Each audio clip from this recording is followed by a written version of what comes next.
That's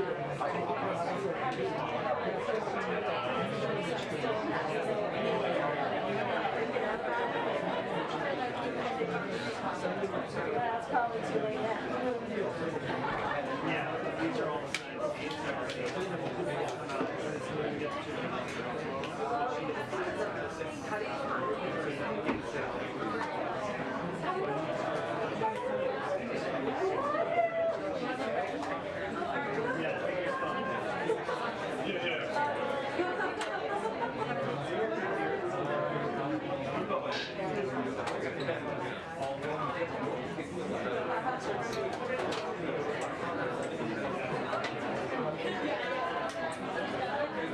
This is fun, isn't it? I want to like mark this moment. We're back to the before times.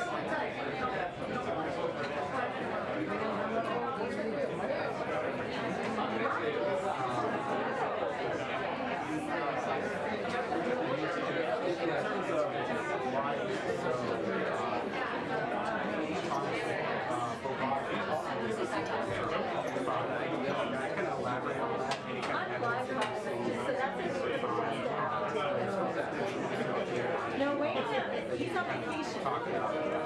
So,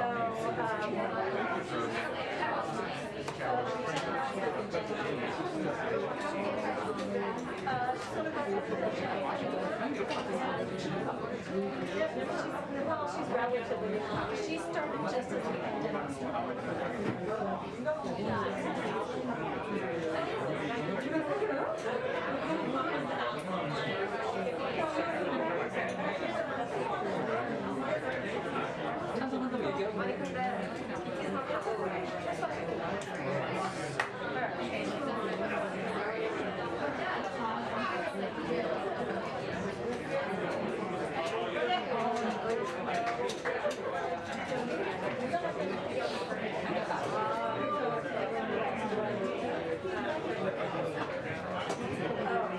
I'm sorry.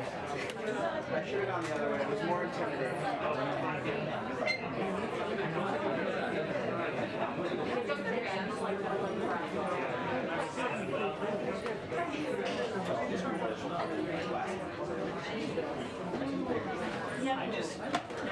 So, are you shooting BTS for this?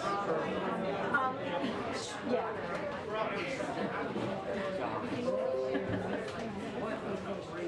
Yeah, and then we have remote cameras up. Look presentable is what you're saying. Don't look as schlumpy as normal. Smart. Look smart. And I was in them too, and I should have worn tennis shoes today.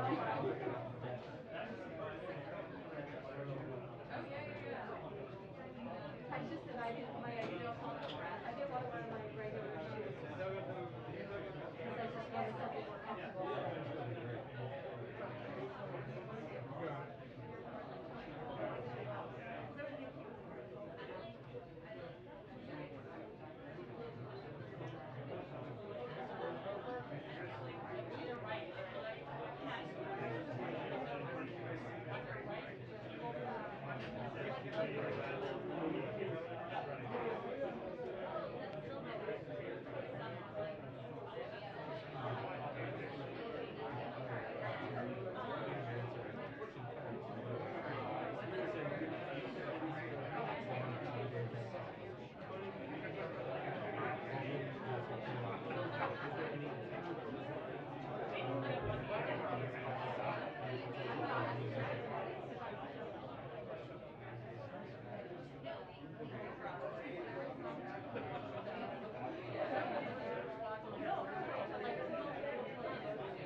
Elbows out for the day.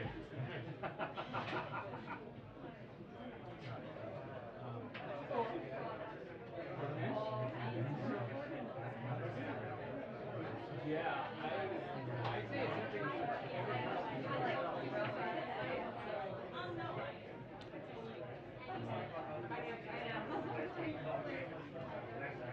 Hi, hi. Hi, so many friends. How's my mic? Okay, should I? No, I just come over here.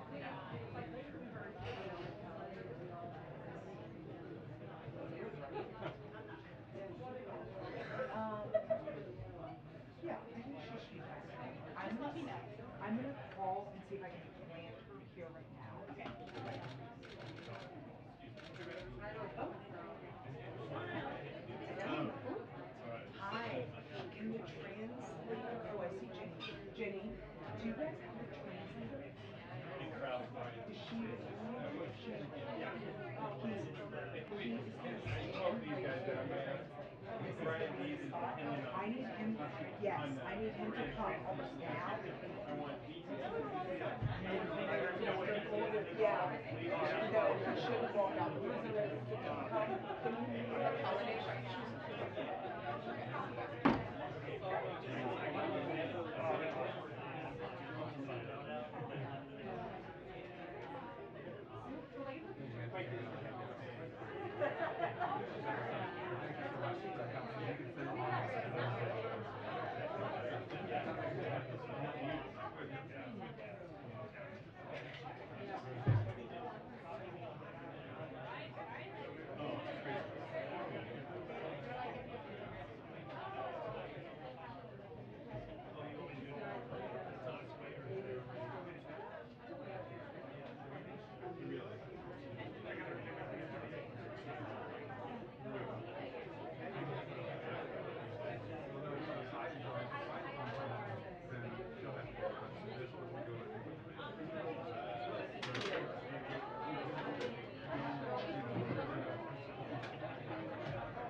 Gloves are next.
Yes, and I'll try to fight my way through when I'm done.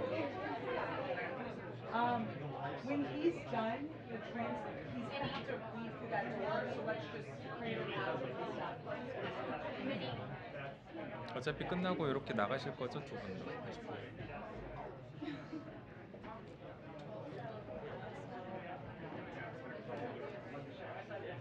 사실 이거는 백업이고, 네. 요거 정아님이 잠깐 들고 계세요. 혹시 제가 막히거나 이거 제가 써놨거든요. 근데 막히면은 주세요.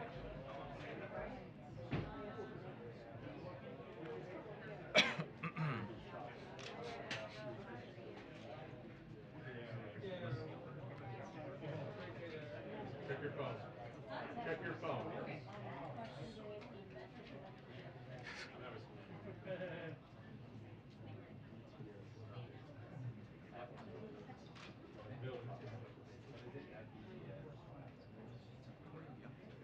네, 남준 씨 처음부터 남준 씨부터.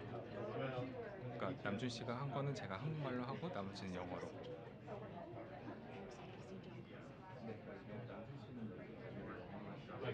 한국분들을 위해서 한국말로 하는 걸로 되어 있어요. 일단 그렇게 얘기는 했어요. 근데 제가 이 사람들은 공보실은 그렇게 알고 있어요.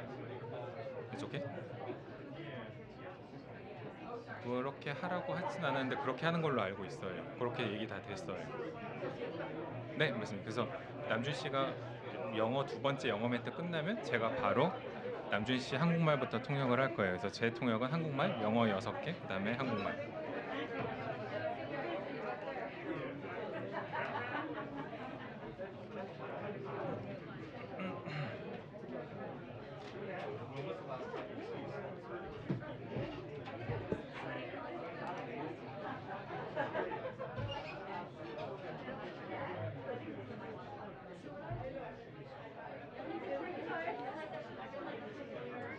네? 휴대폰으로 보면은 읽는 티가 너무 나. 여기 마이크. 아니 왜냐면 모든 멘트가 변경될 수 있어서 이걸로 봐. It looks like we're missing a few folks, but. Say again. Not yet, not yet, not yet. You might get like a scream at one. We probably need music to get it going.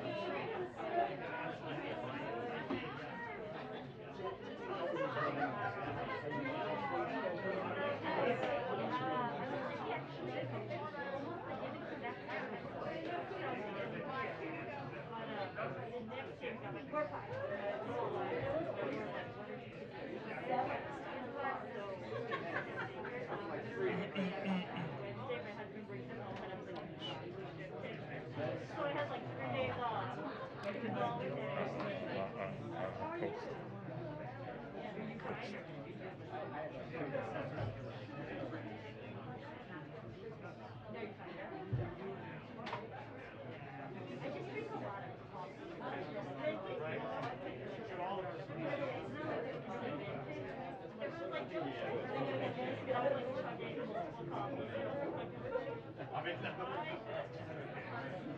Yeah, that's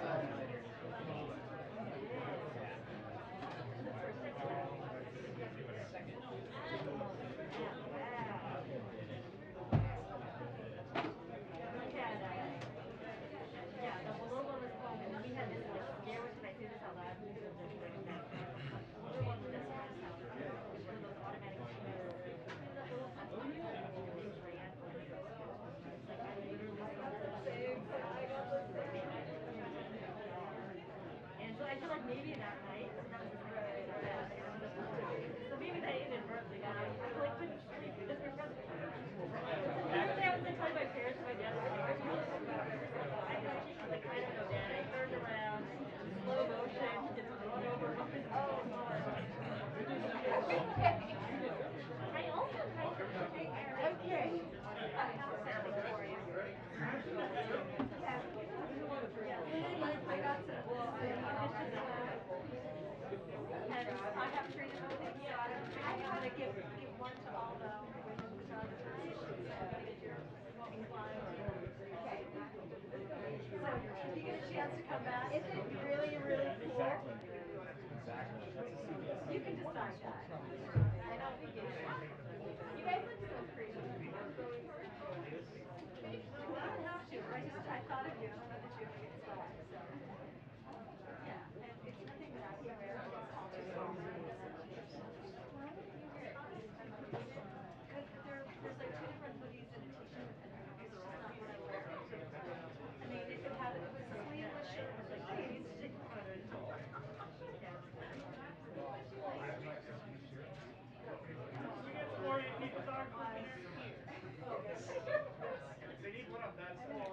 제가 조금 더 뒤로 올 수 있는데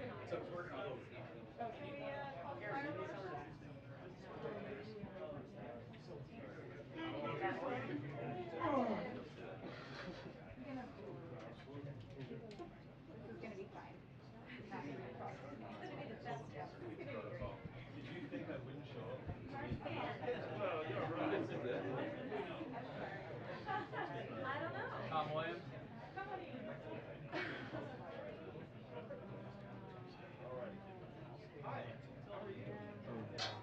I'm practicing this week.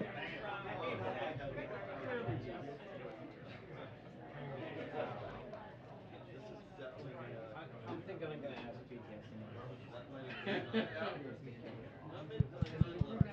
Oh, it's Oliver? 마이크 켜져 있네요. Watch what I say.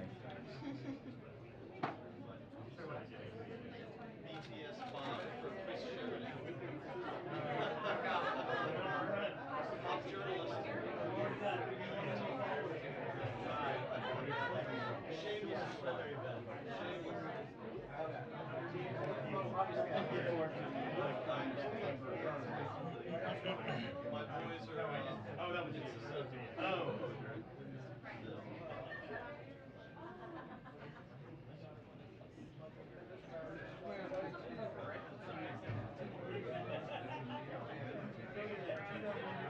Two-minute warning to press briefing. 2-minute warning to press briefing. Thank you.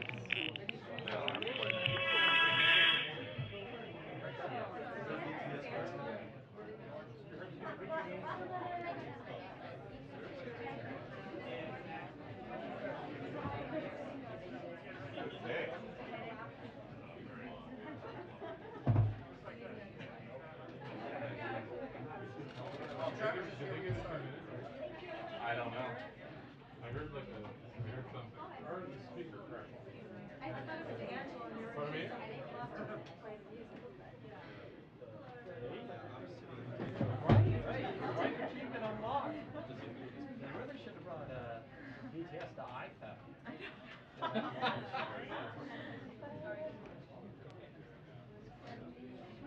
Oh, sorry guys.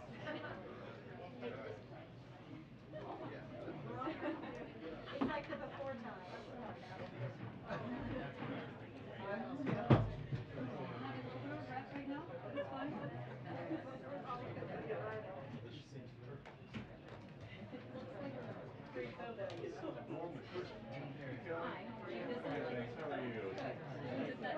Over from the trip. I know, I understand that. I have. I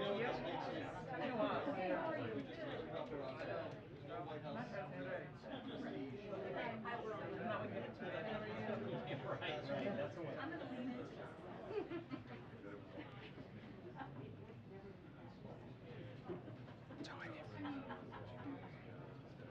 정한님 사진 찍는 거였는데 Yeah, they did. 금방 가. That's why I came out.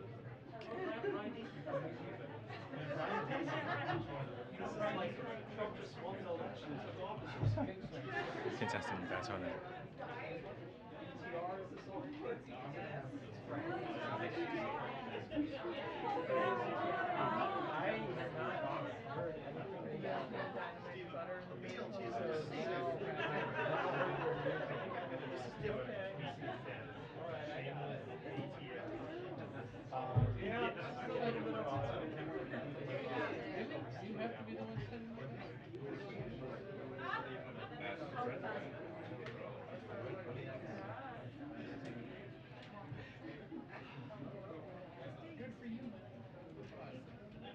Hey, he's a politician.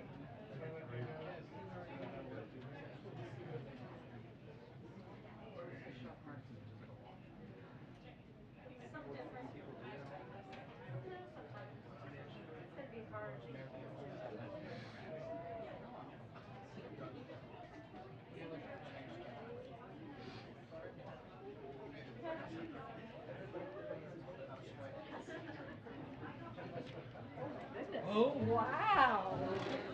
Hello, everybody. Good afternoon. So much excitement. I know it's the Fed chair meeting, right? I know. I know. Yeah, Bloomberg. These, I mean, yeah. Forget about me. I know, it's not about me. Okay, so today on the final day of Asian American, Native Hawaiian, and Pacific Islander Heritage Month, I'm excited to welcome some special guests to the briefing room today, pop phenoms BTS. Woohoo! While many of you may know BTS as Grammy-nominated international icons, they also play an important role as youth ambassadors, promoting a message of respect and positivity. After this briefing, they will join President Biden in a discussion about Asian inclusion, representation, and diversity, as well as addressing an anti-Asian hate crimes and discrimination. As many of you know, the president has led a historic whole-of-government approach to combat racism, xenophobia, and intolerance facing ANHPI communities. Beginning his first week in office when he issued a presidential memorandum leveraging the power of the federal government to stand against this hate. The president also signed the COVID-19 Hate Crimes Act into law, signed an executive order to reestablish the White House Initiative on Asian Americans, Native Hawaiians, and Pacific Islanders, and funded critical research to prevent and address xenophobia against AA and NHPI communities. So without further ado, I will let the band take it from here. They're gonna each speak. We have a interpreter somewhere here. There you go. Good to see you. So they'll each speak first, and then the interpreter will come back up and interpret what they just said. They're not going to take any questions. They're just going to come here and give some words, and then we'll start the briefing. Thank you. Go ahead, guys. Thank you, Karine, for your kind words. And hi, we're BTS. And it is a great honor to be invited to the White House today to discuss the important issues of anti-Asian hate crimes, Asian inclusion, and diversity. 네, 오늘은 AANHPI 헤리티지 먼스의 마지막 날입니다. 저희는 AANHPI 커뮤니티와 뜻을 함께하고 기념하기 위해 오늘 백악관에 왔습니다. 네, 최근 아시아계를 대상으로 한 많은 증오 범죄에 굉장히 놀랍고 또 마음이 안 좋았는데요. 이런 일이 근절되는데 조금이라도 도움이 되고자 오늘 이 자리를 빌어 목소리를 내고자 합니다. 네, 오늘 저희가 이 자리에 올 수 있었던 것은 저희의 음악을 사랑해 주시는 다양한 국적, 언어, 문화를 가진 저희의 팬, 아미 여러분들이 계셨기에 이 자리에 올 수 있었다고 생각합니다. 정말 감사합니다. 네, 한국인의 음악이 서로 다른 언어와 문화를 넘어서 전 세계 많은 분들께 닿을 수 있다는 게 아직까지도 좀 신기하고 근데 신기한 것 같습니다. 그리고 이 모든 걸 연결을 시켜주는 음악이란 건 좀 참으로 훌륭한 매개체가 아닌가 싶습니다.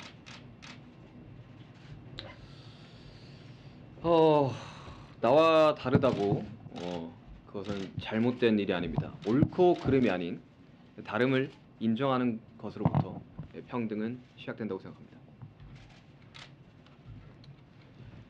네, 우리는 모두의 각자의 역사를 가지고 있습니다.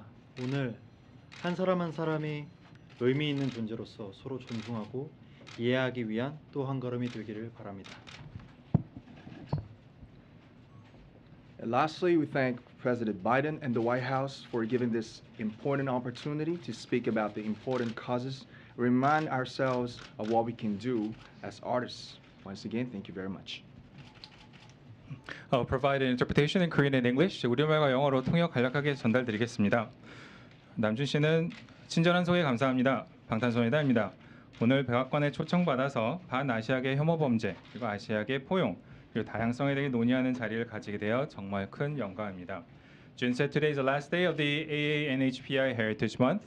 We joined the White House to stand with the AANHPI community and to celebrate. Jimmy said we were devastated by the recent surge of hate crimes, including Asian American hate crimes.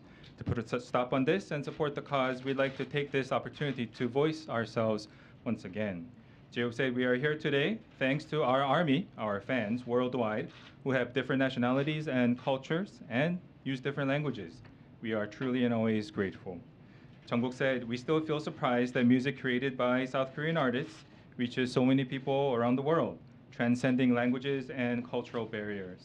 We believe music is always an amazing and wonderful unifier of all things. Shiga said it's not wrong to be different. I think equality begins when we open up and embrace all of our differences. V said everyone has their own history.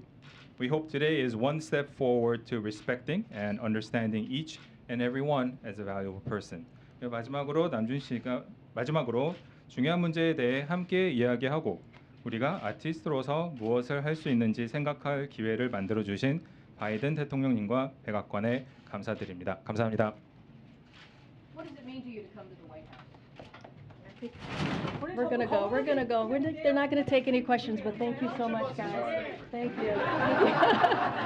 Thank you, guys.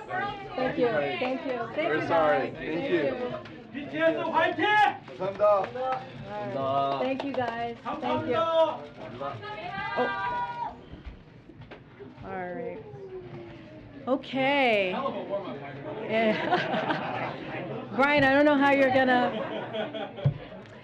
Okay. I don't know. I'm excited to hear what Brian has to say. Okay. Next up, we have Brian Dees, our National Economic Director of National Economic Council, who just came out of the meeting with the President and the Fed Chair and Secretary Yellen, and so he is joining us today. So thank you, Brian, for making the time. Okay.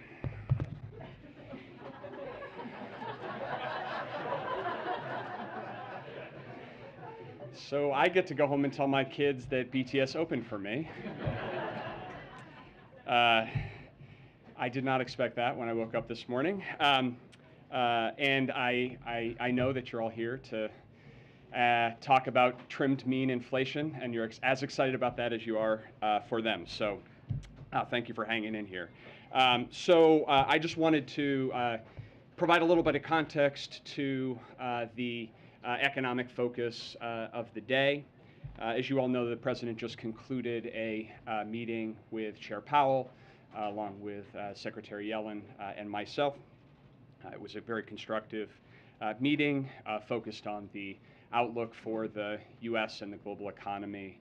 And I won't go into detail of the private meeting other than to reinforce that the President underscored to Chair Powell in the meeting what he has underscored consistently, including today, that he respects the independence of the Federal Reserve and will provide the Federal Reserve the space and the independence that it needs to tackle inflation. Also today, the President published a op-ed in the Wall Street Journal, and I will just give you a little bit of context for that piece and how we are thinking about economic priorities here. So 4 quick points. The first point is there is no question that the global economy right now faces a range of significant challenges. Inflation is first among them. It is a global challenge. We learned, for example, today that inflation in the euro area hit an annual rate of 8.1%. And it is a challenge that the President understands is hitting American families and creating anxiety and also economic hardship. As he said, he gets this. The second point is that as the President is making fighting inflation his top economic priority, it is really important that we recognize that we can take on inflation from a position of relative economic strength. That is true if we look in the global context. Few countries are better positioned than the United States to make this transition and navigate this transition that the President talked about today from historically strong recovery to more stable, resilient growth. If you look, the reason why we have those economic strengths is the strength of our recovery, the historically unique strength of our recovery. At the center of that is the labor market. You all know the statistics. I won't belabor them, but suffice it to say we have the strongest labor market in modern history, which is not only creating job opportunities to move into new careers with better pay for millions of Americans, but it is also pulling more people into the labor force. And in fact, we've seen the most rapid labor force participation rebound among prime age workers of any of the last 4 recoveries. And we're also seeing that in terms of the strength of household balance sheets as well.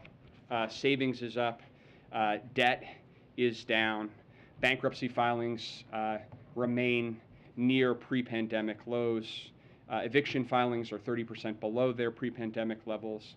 All of these are sources of economic strength from which we can now focus on bringing prices down. The third point, this was an important piece of this, which is that the President's talking about this transition and growth.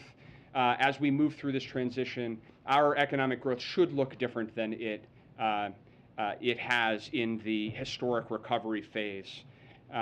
We've run this first leg of the race at a very rapid clip. That has put us in this strong position relative to our peers. But this is a marathon, and we have to move and shift to stable, resilient growth.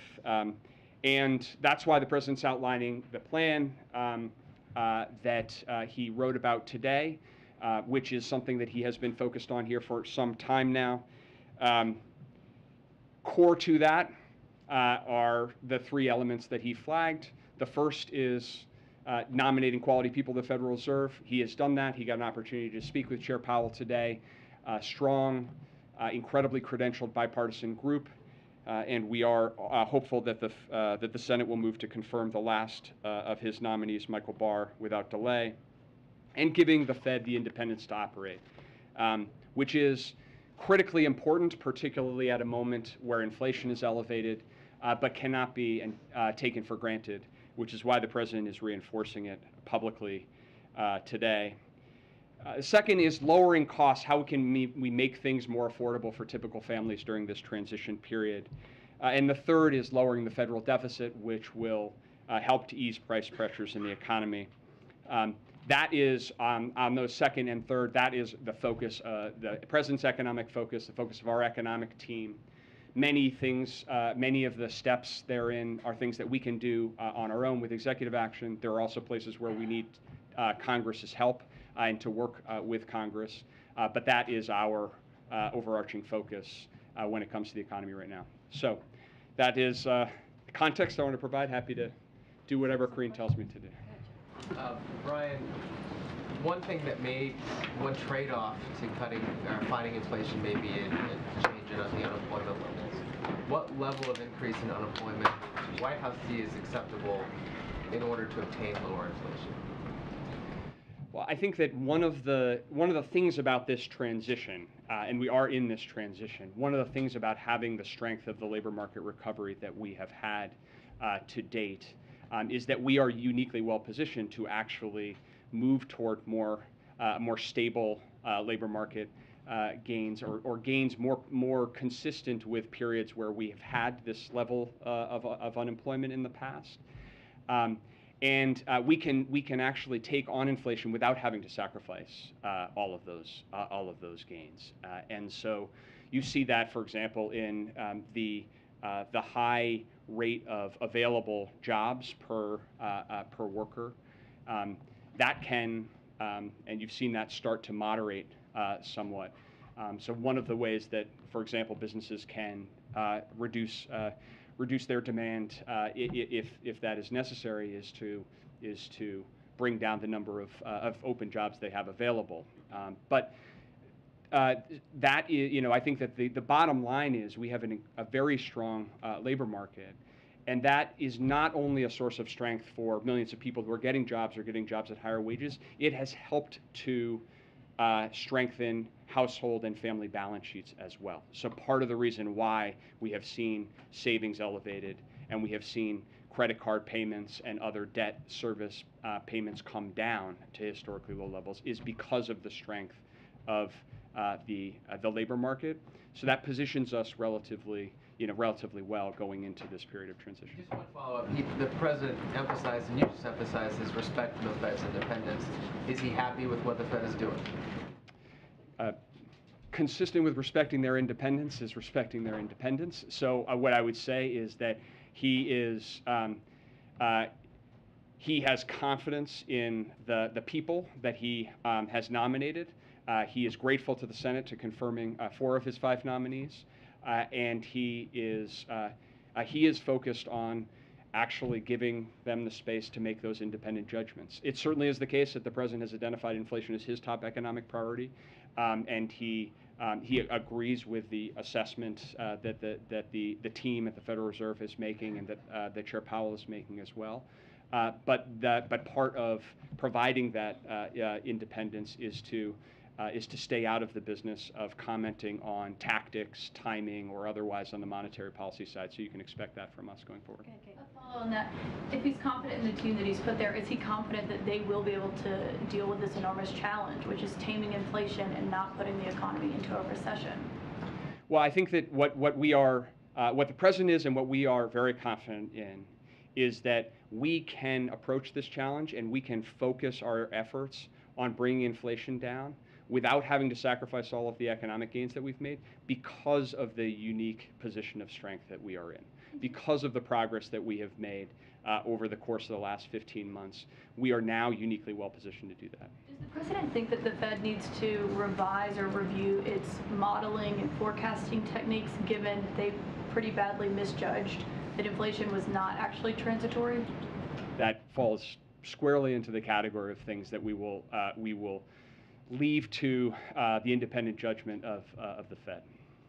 Phil in the back, and then Kelly over there. Thank you, sir. You noted that inflation remains the president's top priority. I'm wondering a little bit about the intersection of that priority and the president's plan to forgive as much as $10,000 in student debt relief for families making as much as $300,000.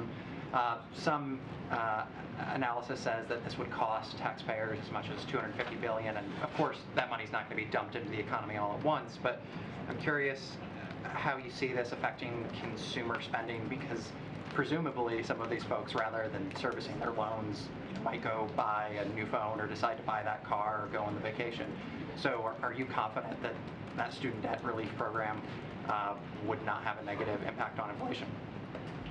Yes, I'd say a couple things of that. The first is that notwithstanding some of the reporting, the president hasn't made any decision on that policy, and so I won't get ahead of any decision or any particular program or plan that has been speculated about.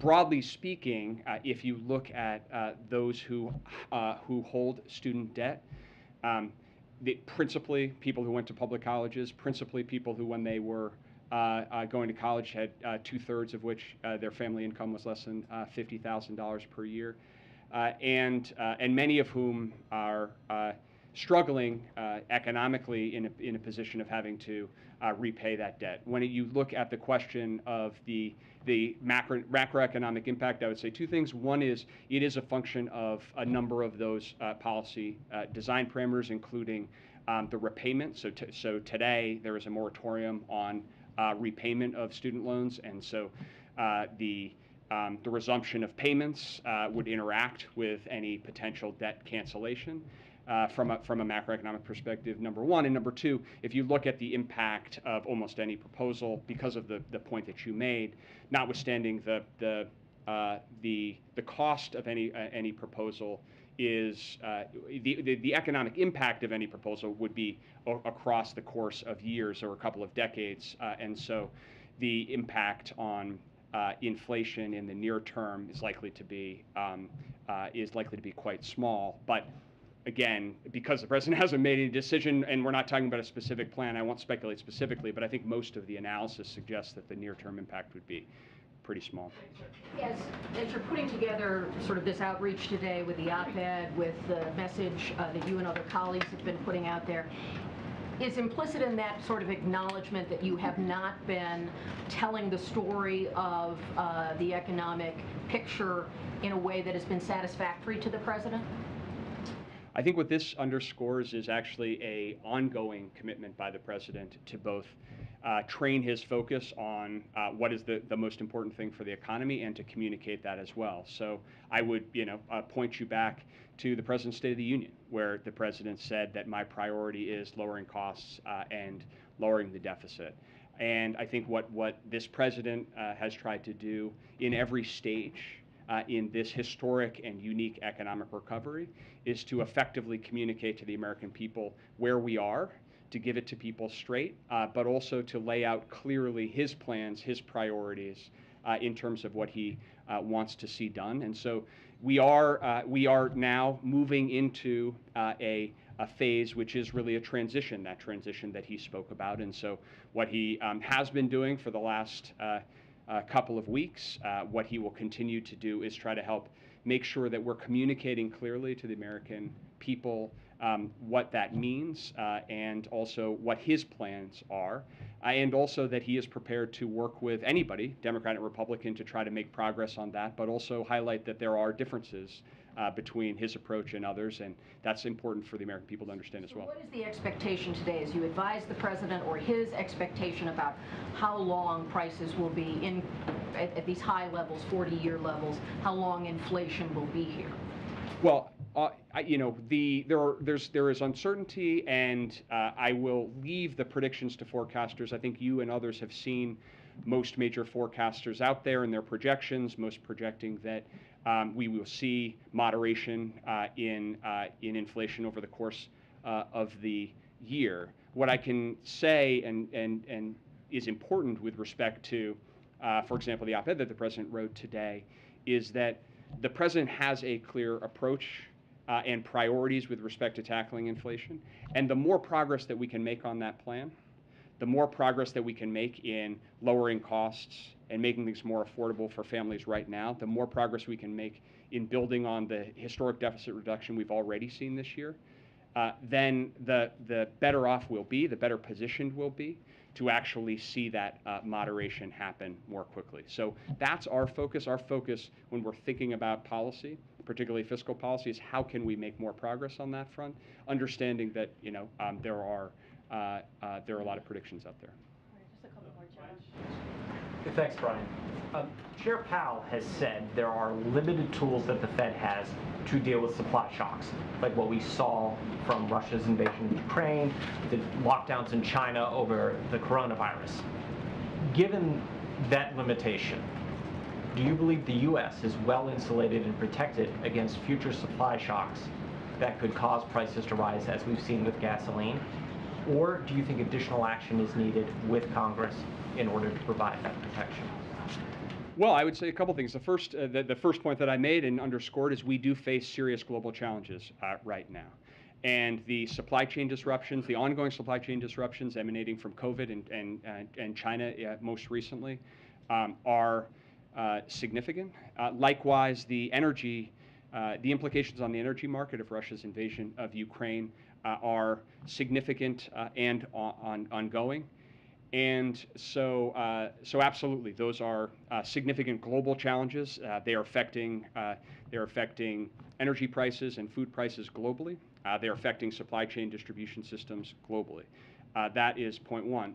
Point two is we in the United States are better positioned to actually navigate through those challenges than almost any other country, in part because of as I've said already, the strength of our economic recovery, in part also because of the work that we have done, for example, on the supply chain side over the last 9 months of consistent, focused effort working with all different parts of our supply chain. We now see, for example, the fluidity, what's known as how fast containers can move through ports, for example, and get from a ship all the way to the end. That we have seen significant improvements in that fluidity across time, which puts us in a better position to navigate potential new supply shocks, but they pose ongoing challenges. Third, there are places where we could absolutely use Congress's help, and we could use it urgently. And so when you think about some of the core challenges we have with respect to supply chains, they circle back to the issue of semiconductors. And we remain extremely vulnerable to the supply chain fragilities associated with semiconductors.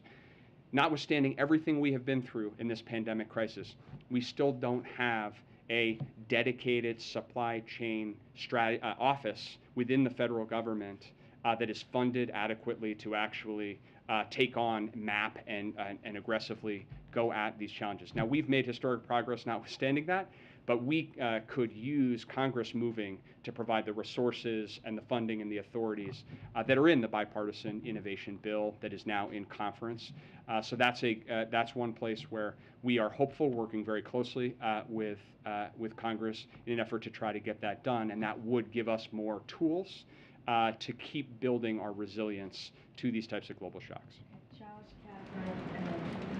Thank you. Since you were in the meeting, can you say whether the President expressed any view about what the Fed's path is right now? Chair Powell has talked about 50 basis points each in the next two meetings. Did President Biden weigh in at all on whether he thinks the Fed needs to go faster, slower, just about right at all in the meeting?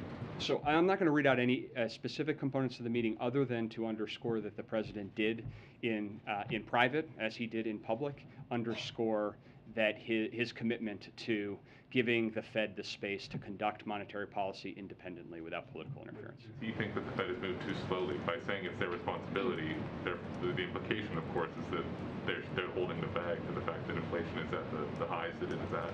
I think by saying it's their responsibility, what the President is doing is acknowledging and underscoring the pivotal role that the Fed plays institutionally and that monetary policy plays in the process of bringing prices down. That's a core mandate that the Fed has, and that he not only respects, but is willing to underwrite that independence matters, and being insulated from political interference matters. That's not an approach that the previous president took to this issue.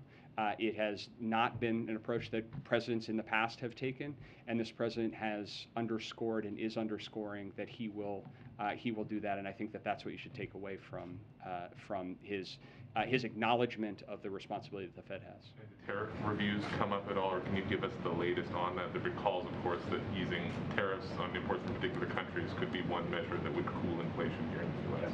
I know it's an issue of discussion. I don't have any update to share today. Just following up on Josh's question on tariffs, is there any timing you can give us on a decision specifically on the China tariffs? Nothing specific on tariffs today. I wanted to ask you about budget reconciliation. About the what? Budget reconciliation. What do you view as the right revenue to spending ratio to combat inflation? Well, I think what the president has said and is underscoring today is that we have a real opportunity to lower costs and lower the deficit. And that we can actually do those two things together in a way that will create a more competitive economic environment and actually increase incentives for businesses to invest in the United States by pairing tax reform with measures to lower costs for families. So I'm not going to get into the specifics of the conversations around reconciliation, other than to say the president really does believe that the right approach here is to focus on measures that would lower costs and help to make things more affordable right now for families, and to lower the deficit. And that he believes that that's the right way to address inflation, and that that's probably the most significant thing that Congress could do right now to actually help to accelerate the process of bringing prices down, to Kelly's point. About a year ago, you stood here at the podium along with other officials talking about inflation as transitory.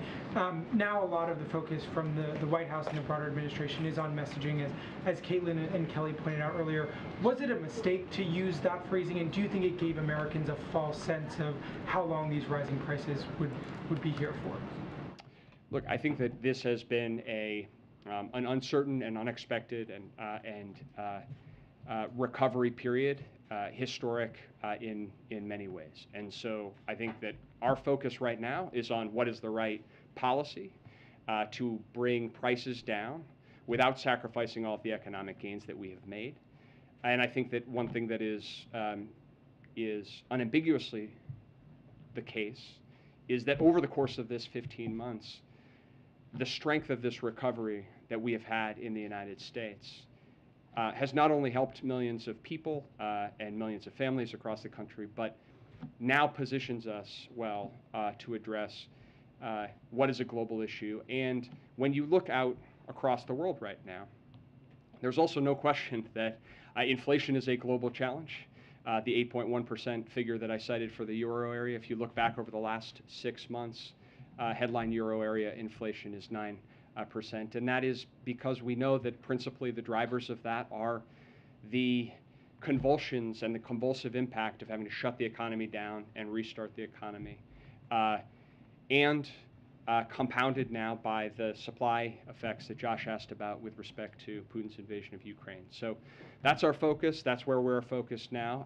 And we think that the policy choices that we make here going forward will be consequential in how quickly and effectively we can navigate through this next period. But that's actually mostly about the structural factors. I guess when you talk to Americans, when you look at polling, they say their biggest concern is rising prices, which I think part of that stems from the prolonged period that we've been in. And so I'm wondering, as you focus on the messaging, have you learned lessons from that, where you discussed it as transitory, and now, 15 months later, we're still here?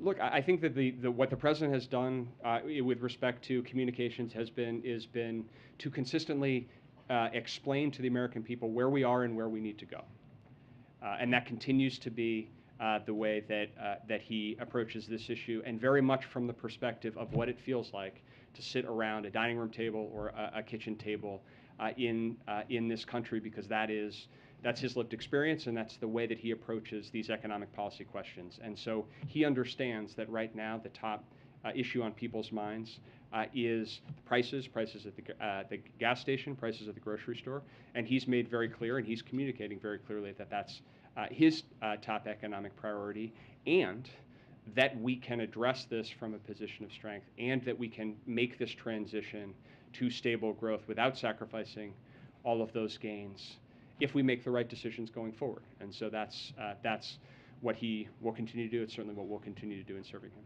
Brian, if I could quickly follow up. If the president is communicating effectively, how do you explain and make sense of his low poll numbers? Look, I will just say this, that the president always tasks us to focus on what are the right policy decisions and the right policy choices to try to advance an economy that has been his animating feature of what he wants to get done for years, which is how do you build an economy from the bottom up, the middle out, where working families have more opportunities. We've made historic progress in that direction. We have made historic progress in that direction because of some of the hard and difficult policy choices that this president has made. But we now have to address this issue of rising prices. The president has been focused on that for some time. We need some help in working with Congress on some of the issues that we just discussed.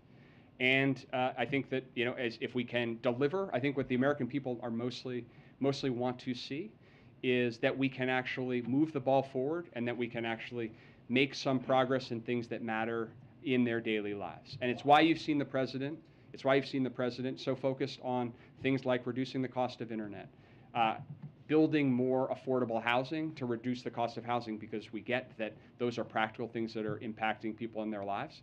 And the more progress we can make on that front, that's what people want to see. That's what people want to see is progress, and so that's where we're going to keep our focus. Okay, the president's so hesitant to face us from behind the podium, just like you did. Okay. Thanks, Brian. Come back soon. All right, that's all I have on for the topper. Oh, we could no. Go ahead, Josh. Why don't you kick us off here? Great. Thanks. Just one sec. Two subjects. First, could you offer some clarity on what President Biden meant when he said we're not sending Ukraine rocket systems that could strike into Russia, since even short-range missiles could fly over the border if they're fired nearby? And is the White House concerned that sending a rocket system could be considered escalatory? So let me first say that those systems continue to be under consideration, so I don't have anything to preview on anything specific there. But as the president said, we won't be sending long-range rockets for use beyond the battlefield in Ukraine. But right now, I don't have anything to preview for you today. Secondly, could you update us on the status of where Mexico's president stands on going to the Summit of Americas? It's the first time we've hosted since 1994, and what does this controversy say about the U.S. relationship with Mexico? So, I don't have anything to share or anything to confirm about anyone's attendance. We don't have a final list. Once we have a final list, we'll be sharing that.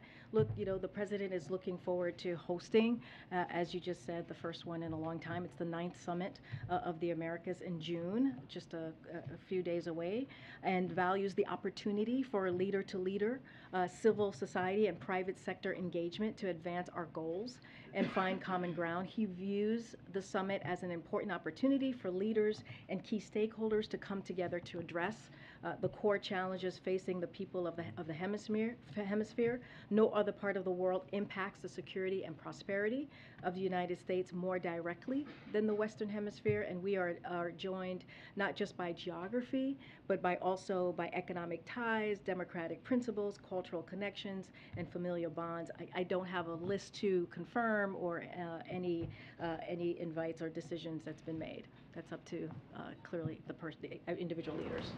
Hello. Hello. Happy Tuesday. I feel like it's been a long time. Just to follow up on that, has everyone who's going to be invited to the summit been invited?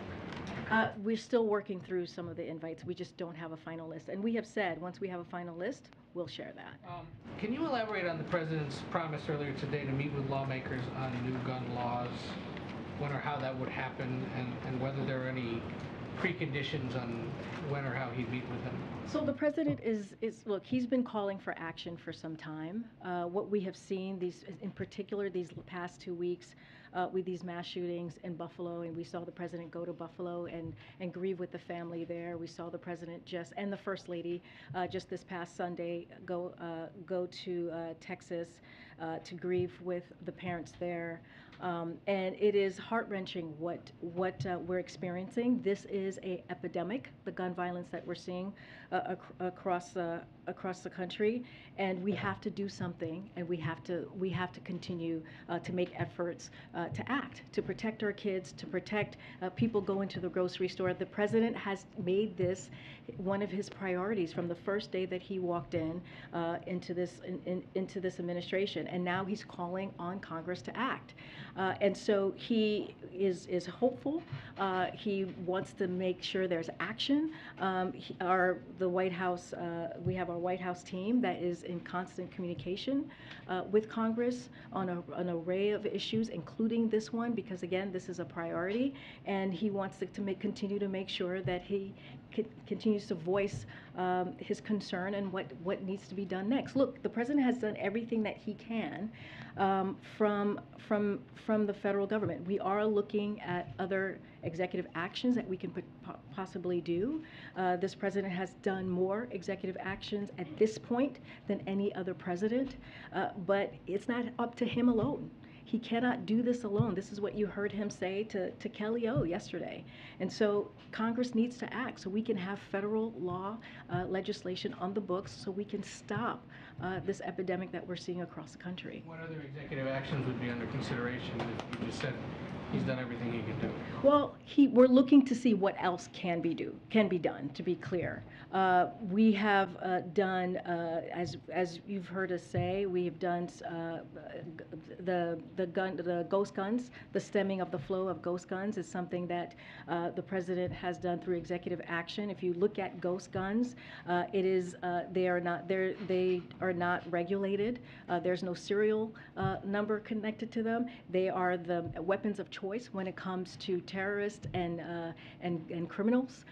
This is something that we have seen more and more pop up across the country, and so he put out an executive order through the Department of Justice to make sure that we do everything to stem ghost guns being out there. He's taken more efforts to take on gun traffickers and make sure that they are held accountable. He used the American Rescue Plan, which, by the way, no Republican voted for, to make sure that we put police officers back in the streets, who many of them lost their jobs during the COVID pandemic. And so there's $10 billion that we announced that cities have used to make sure that they are using that funding, or said they have used that funding for gun violence. These are the actions that this president has taken. And now he's calling on Congress to take action. He's calling on Congress to take a vote so that we can protect families and communities. He said nothing scheduled yet. I don't have anything more to preview. He said yesterday himself that they are looking at other options on executive actions. But again, he's done more than any president at this time. One other thing I wanted to just clarify from something he said on Friday during his address at the Naval Academy. The president was born in 1942, graduated from the University of Delaware in 1965. In his address, he said he was appointed to the Naval Academy in 1965. Was he? Was it in 1965? So I did not hear that part of the speech, so I would have to. Okay, I did. I missed it. I hear you, Ed. I hear you. I have not. I need to read it myself and just go back and see what you're talking about exactly. I can't speak to it right now. Thank you, Corinne. Canada is making it impossible to buy, sell, transfer, or import handguns anywhere in that country. Would President Biden ever consider a similar restriction on handguns here? So, we'll leave it up to other countries to set their policy on gun ownership. The president has made his position clear. The United States needs to act, as I just laid out. He supports a ban on sale of assault weapons and high-capacity magazines, and expanded background checks to keep guns out of the dangerous hands. He does not support a ban on the sale of all handguns, to answer your question. Okay, thank you. In some places in this country now, a gallon of gas costs more than people on the federal minimum wage are making in an hour. What does the White House want these people to do? Just stop driving to work? Look, the president understands what it feels like. Deese just spoke about this. Brian Deese was just here and talked about how he understands what it means for people who are sitting at their kitchen table and see gas prices go up. He understands that feeling personally, or seeing prices of groceries go up in the grocery store. This is something that he is inherently aware of, and he is doing everything that he can. As Brian Deese was just here, his economic advisor, one of his top economic advisor, laying out what he is planning to do or continue to do to make sure that we lower costs at the gas pump. Brian also said that we are dealing with an unprecedented time with global challenges that we have never seen before. And that includes clearly the pandemic, that includes Putin's tax hike that we're seeing this past couple of months, that has had an effect on gasoline prices. $1.50 went up since Putin has amassed his troops on the border of Ukraine. These are real global issues that has led to this moment. But the president is doing everything that he can to make sure that we address this issue. And you just mentioned Putin a few times as a reason for recent inflation.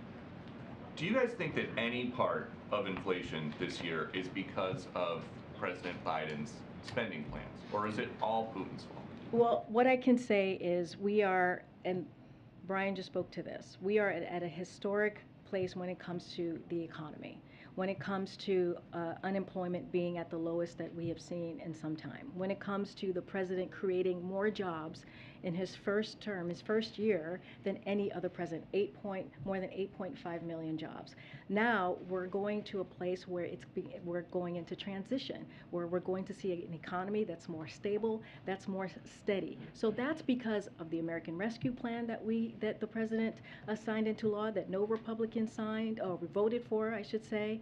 And all of that work that he's done the first year has led us to a place where there are more jobs out there. More jobs are being created. that we are in a place where we're seeing economic growth. Now, and also, as I've stated, this is an unprecedented time with COVID. This is an unprecedented time with the war. And so that Putin has created and started on Ukraine. And so we have seen, data has shown us, since these past couple of months, since the war, we have seen an uptick on gas prices. So I guess the next question would be, does President Biden take any responsibility for his policies potentially contributing to inflation? His policies has helped the economy get back on its feet. That's what his policies has done. When we talk about the gas prices right now, this is indeed Putin's gas hike. This is what we have seen in the most recent months of what we've seen at the gas pump. And so that is a fact. We have seen about 60% increase in the past several months, and because of the amassing and his invasion of Ukraine. And so the president, his goal right now, and what he is frustrated about, is what the American people have to go through, and what they are trying to deal with as they are around their kitchen table. So that is his focus right now. Go ahead. The president has talked about understanding from his life experience those difficulties, economic hardships, and so forth. Does he consider it a crisis for American families that prices are at this 40-year high? He understands the hardship that people are going through. He understands how difficult it is for families. He understands that. That's why he has done everything that he can and taken steps in many different ways to make sure that we lower cost. We announced new actions to give farmers the tools and resources they need to boost production and lower food prices and feed the world. High-speed internet for tens of millions of Americans. We announced new steps with the private sector to lower those prices. The nonpartisan Congressional Budget Office found that the deficit fell by $1.5 trillion this year, and it actually fell even more in most regions. Is it a problem? Is it a hardship? Is it a crisis? What is it that people are facing? We're just in a difficult time right now with this inflation. That's why he's doing everything that he can. Look, his op-ed, he talks about this explicitly, about what he knows the American people are going through. And he laid out what it is that he's going to do to really fight against inflation.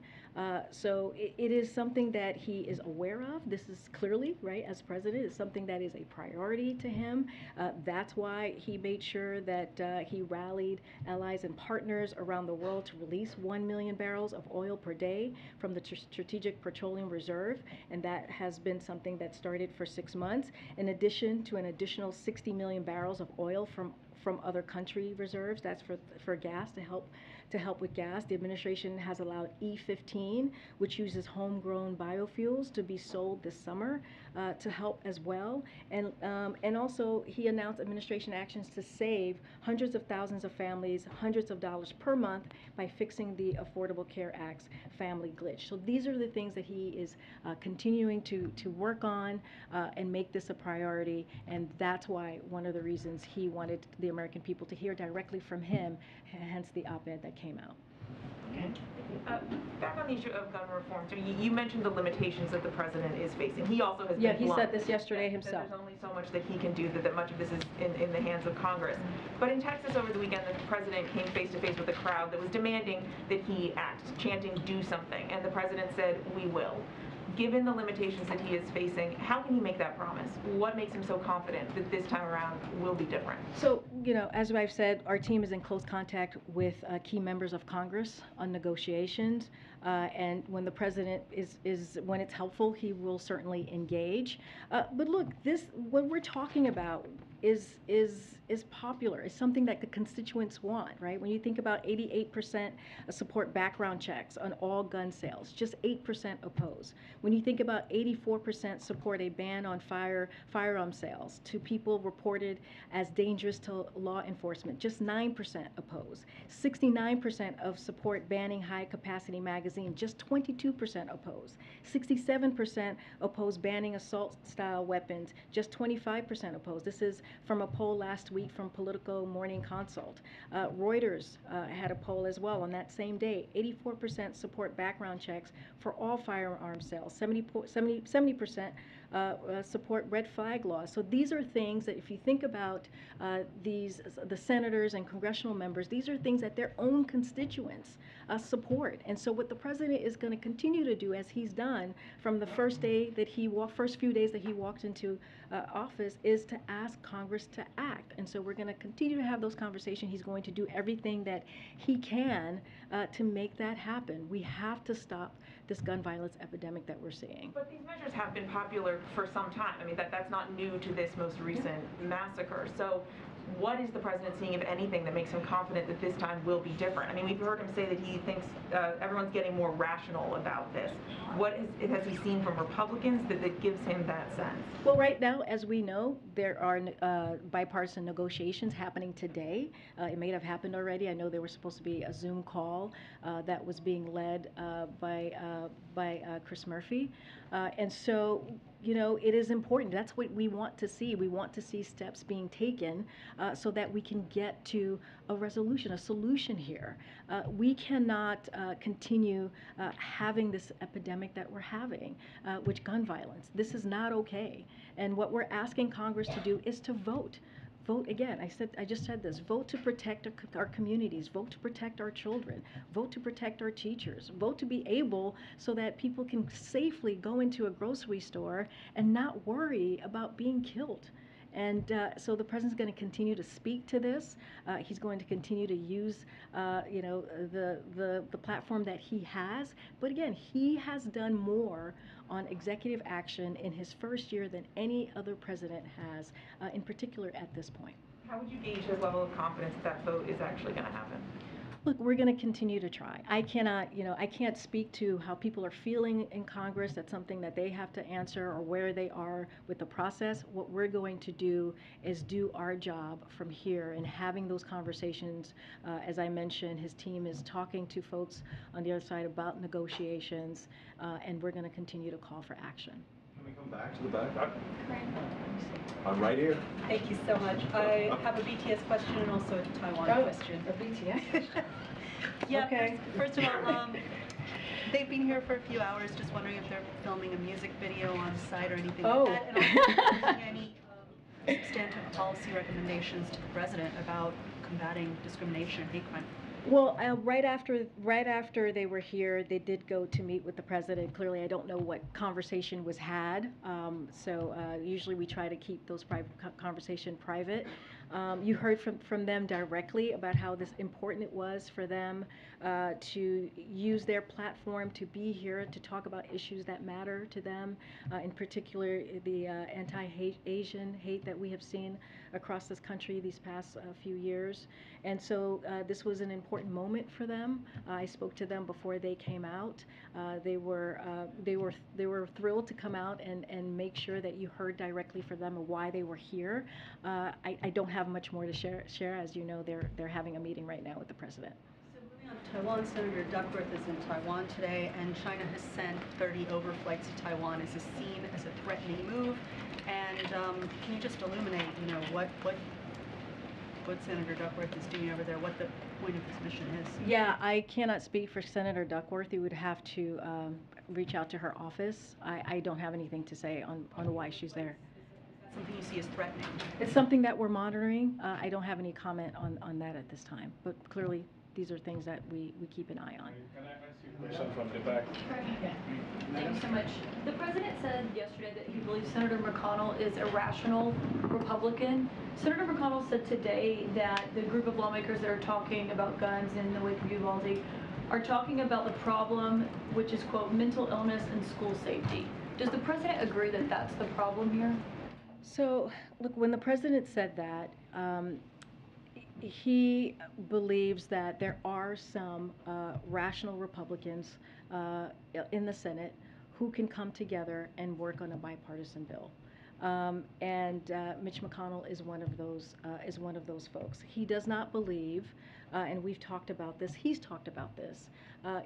We are the only country that is dealing with gun violence at the rate that we're dealing, and other countries have mental health issues. So what's the problem here? And so the problem is with guns and not having legislation to really deal with an issue that is a pandemic here in this country. And so that is not his focus. Obviously, and when it comes to schools, and I don't know what he said specifically about schools. I know there's been conversation about hardening schools. That is not something that he believes in. He believes that we should be able to give teachers the resources to be able to do the job that they're meant to do at schools. And this is something that he's been focusing on since he was a vice president. So those are two things that he does not agree on. But look, he thinks there's a way to potentially come for senators to come together and Congress to come together. They need to act, and that's what he's going to continue to call for. Even though he disagrees with the top Republican in the Senate on what the problem is here. I mean, look, I think that what the president is going to continue to do is call for Congress to take action, is to call for Congress to move forward and deal with this epidemic that we're seeing across this country. And so he's going to leave it up to Congress to do that. He's going to step in when needed. But again, our office here is in regular contact on negotiations. And you just said that the president will get engaged with Congress on these talks when he believes it's helpful. Does he believe it's helpful right now for him to be involved directly in these negotiations? When the time comes, he will get involved. He spoke to this yesterday.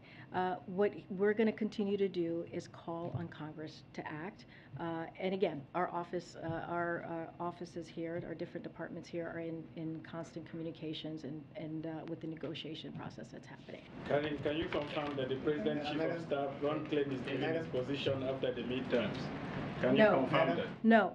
Can I ask you a second question? No. Go ahead. Go ahead. Green, a follow-up on the long-range rockets question. Does the United States not want Ukraine to launch attacks into Russian territory, despite the fact that Russia is obviously launching attacks on it? I mean, the president spoke to this yesterday. I don't have anything more to add. First of all, we don't have, it's under consideration. I don't have anything more to say to that. But again, we won't be sending long-range rockets for use beyond the battlefield in Ukraine. So the president answered that yesterday. Switching gears to gun control and to the meeting with the New Zealand Prime Minister today, the president mentioned what New Zealand has done on this issue. What does he think, or what does the White House think the United States can learn from New Zealand on guns?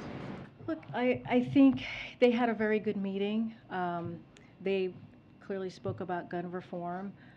In the meeting, he actually wanted to talk more about what the New Zealand Prime Minister has done on gun reform in her country, and so he wanted to hear more about that. I don't have anything more to read out, but it is something that an agenda item that came up in their meetings, and he's always open to listen. But then again, we have to just remember that we need to act. Congress needs to act. It is the time to act now, and that's what the president's going to continue to call for.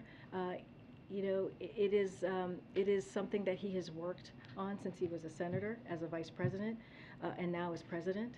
He has taken action as a president to make sure he can do everything that he can to address gun violence, and now he's calling on Congress to deal with banning of assault weapons, and also background checks, expanding background checks. Those are things that they can do. It's popular. I just laid out the polling and what the polling showed. This is what their constituents want them to do, is to act. And so that's what we're going to keep calling on them to do. Okay. Thanks, Rain. Following up on Keelan's question about the president's involvement, you said he would engage when he found when he thinks it would be helpful. Does he think it would be unhelpful right now for him to engage in those negotiations? No. What we're trying to say is that there are conversations happening right now, right? There's a Zoom call, a bipartisan conversation happening right now. So we're going to let that process go. But at the same time, we're going to continue to call for action. He directed his team to look at additional ways for executive action, so that doesn't stop from us on our end, but he can't do it alone, and that's what we keep trying to say here. Congress needs to take their step to make action. And then just one follow-up again on the comment that he made about there are rational Republicans. As a candidate on the presidential campaign trail, he often said Republicans would have an epiphany after Trump was defeated, that they would come to their senses, in his words, and work with Democrats on certain issues. Many Democrats that you talk to say that that is an outdated view of the modern Senate, that the partisanship has increased significantly. Does he still believe that there are 10 Republican senators willing to vote on some measure of gun reform? There's criticism that that is the view that Mitch McConnell and others are rational Republicans, given Mitch McConnell's long and well-documented history of blocking any sort of vote on gun control throughout his leadership of the Republican Party. What we're saying is that's what their constituents want them to do. That is what, regardless if you're a Republican or independent or Democrat, you have a bipartisan opinion out there from constituencies, from American families, from the American public that wants Congress to act. 90% of gun owners support universal background checks. That's 90%. 84% of Republicans and 80% of NRA members support background checks. That's what we know. That's what the data shows us. That's what we need to do, is for them to act so that we can make sure that our communities are protected, that we save our communities, that our children are not going to school feeling unsafe. So that's what we need to make sure. What does the president think the reason is that Republicans are not voting for some of these bills? If you're saying they're widely popular, where does the president believe the disconnect is between the Republican leaders?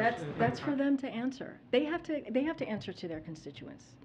I just laid out what their constituents wants to see. That's for them to answer.